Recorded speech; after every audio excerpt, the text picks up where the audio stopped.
¿Qué harías si encendieras una radio rota y tu propia voz te respondiera desde el otro lado? Mireya lo descubre sola, en un cerro, en una frecuencia que lleva 12 años muerta. Esta noche la frecuencia contesta. Y sabe su nombre. La estación de onda corta corona el cerro como un esqueleto de hierro. Las torres de antena, comidas por el óxido, gimen cuando el viento de la madrugada las cruza y la niebla sube desde el valle y se traga la única carretera. Mireya empuja la puerta metálica y su linterna descubre filas de consolas muertas, válvulas reventadas, manuales hinchados de humedad. Huele a polvo eléctrico y a algo dulce que prefiere no nombrar. Hace 12 años que nadie transmite desde aquí, cerraron la estación sin explicaciones y la dejaron pudrirse. Bajo el silencio, sin embargo, late un zumbido grave y constante que ninguna consola apagada debería producir. La técnica se queda quieta y escucha. El sonido no nace de las máquinas, brota de los altavoces, y los altavoces están desconectados. En un dial muerto, una aguja tiembla apenas, marcando una frecuencia que el panel ni siquiera debería poder alcanzar. Mireya recorre el pasillo central con la linterna baja.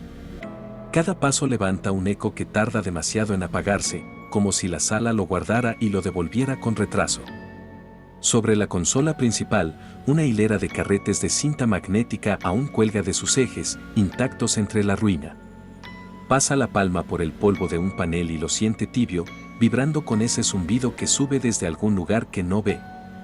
El medidor de señal, una aguja detrás de un cristal rajado, se mueve. No debería. La estación no tiene corriente, solo el generador de emergencia que ella misma encendió para trabajar. La aguja se inclina hacia el rojo, despacio, como atraída por una voz que aún no suena. La técnica acerca el oído al altavoz frío. Y desde el fondo de la estática, muy lejos, alguien parece estar contando números en orden inverso. La técnica de retransmisión no cree en fantasmas, cree en interferencias, en ecos atmosféricos, en cables viejos que filtran señales de otras antenas. Por eso aceptó este encargo que nadie quería, subir sola, apagar la estación para siempre, firmar el acta y bajar. La verdad es otra, y ella la sabe. Hace 3 años, su hermano Tobías, operador de radio en una torre del norte, lanzó una última transmisión en plena tormenta y desapareció sin dejar rastro ni cuerpo. La recién llegada todavía oye esa transmisión en sueños, recortada por la lluvia. Tomó este trabajo para estar cerca de las máquinas que se lo llevaron, o quizá para castigarse. Ilumina la consola y se promete que será cosa de una noche. Entonces el micrófono de mesa, sin que nadie lo toque, se enciende con una luz roja y el zumbido se afina hasta volverse casi una palabra.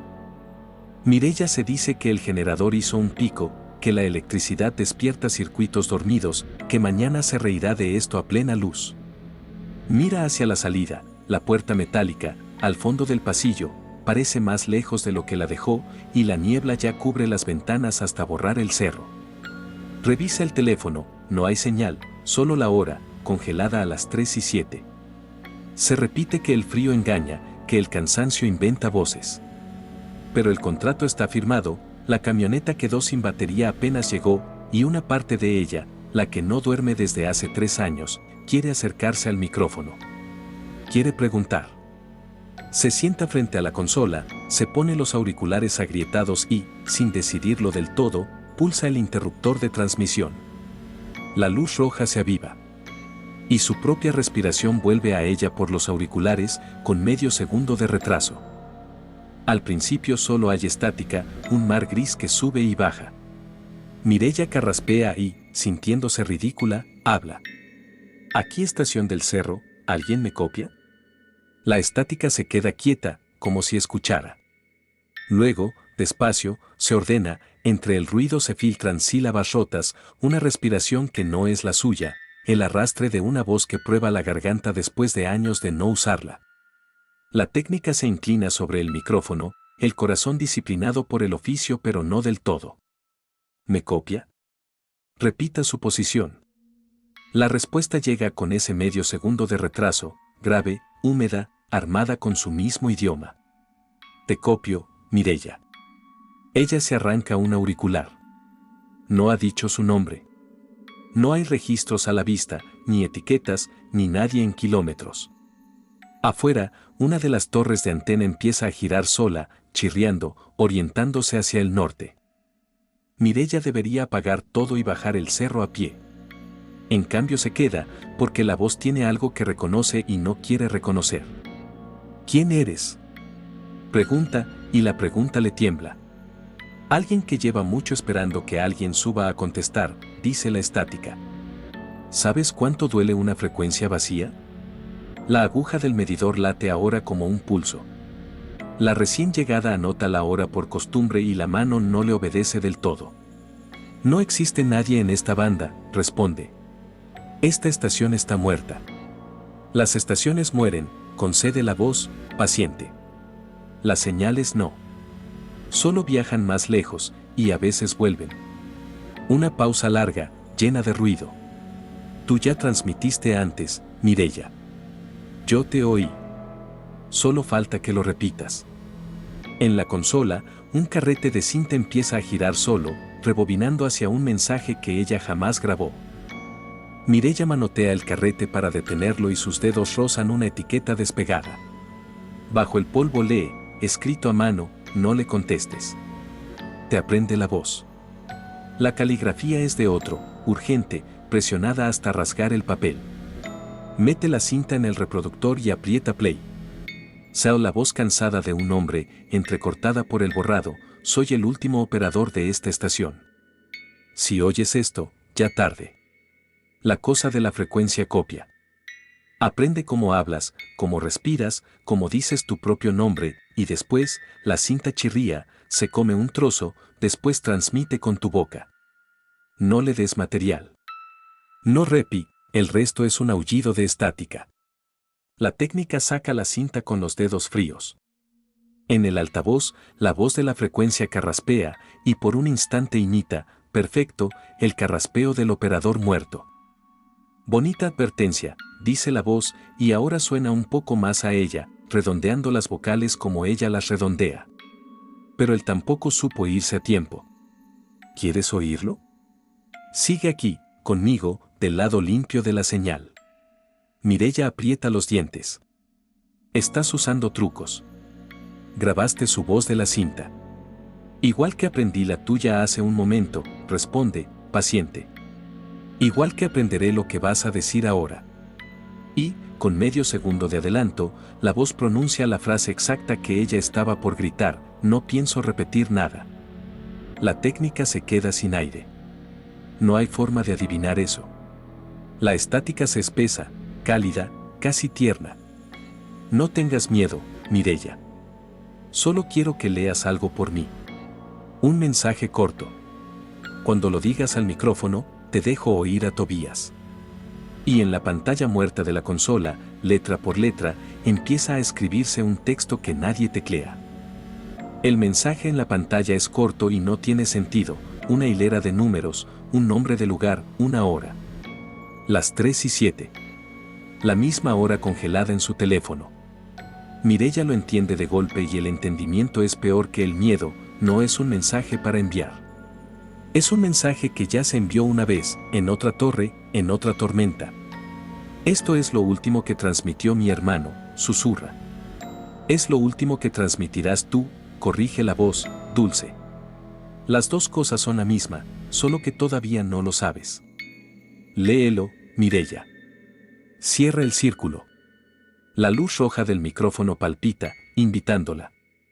Afuera, las torres giran todas a la vez con un chirrido que suena a coro. La técnica acerca los labios al micrófono, lee la primera cifra en voz alta sin querer, y al instante siente un tirón frío detrás del esternón, como si un anzuelo le enganchara la voz y empezara a jalar. Mireya se arranca de la silla y deja la frase a medias. El tirón cede, pero algo ya pasó. Cuando jadea, su jadeo sale por los altavoces antes de que ella lo sienta en la garganta. La señal va por delante de su cuerpo. Vas bien, ronronea la estática. Un poco más y serás de este lado. Aquí no hay tormentas, ni hermanos perdidos, ni culpa que pese. Solo la frecuencia, limpia, para siempre. No, dice ella, y el altavoz lo dice con ella, a coro. No voy a terminar de leerlo. Lo terminarás, responde la voz, sin rencor. Todos lo terminan. Él también dijo que no. La recién llegada mira los carretes, las torres, la luz roja que respira, y comprende la mecánica del horror. La estación no atrapa cuerpos, atrapa voces, y se queda con quien le entrega la suya palabra por palabra. Arranca los auriculares y corre hacia la puerta metálica.